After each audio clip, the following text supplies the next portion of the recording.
I went to District Attorney Deborah Owen's office, but she wasn't available to speak to me. Still, we wanted to know how difficult it is to investigate cases involving accusations of sexual child abuse. So I sat down with former Deputy District Attorney Ryan Childers, and he told me that it's common for cases of this severity to take this long before a decision is made on whether to press charges or drop the case altogether.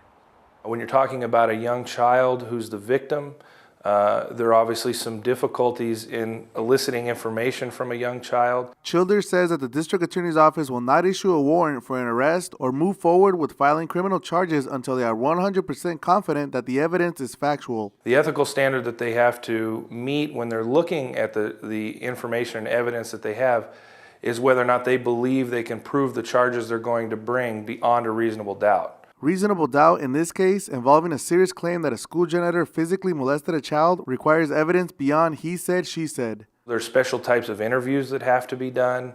If there are medical examinations that are done, you have to wait for that information to come back. And waiting for results from all the tests, according to Childers, could be the #1 reason the District Attorney's Office is taking its time on making a decision on whether or not to file charges against the accused janitor. In cases where an arrest isn't made initially, it's not uncommon to see a case go several months before charges are filed. And keep in mind the statute of limitations on most felony cases is 3 years, and in child molest cases it can be significantly more depending on the circumstances. As for the school janitor, he continues to work at 2 Heber elementary schools. Heber Elementary School District Superintendent Jaime Silva has assured KSWT News 13 that the janitor has no contact with children whatsoever. We will continue to follow this story. Reporting in El Centro, I'm Jose Martinez, KSWT News 13.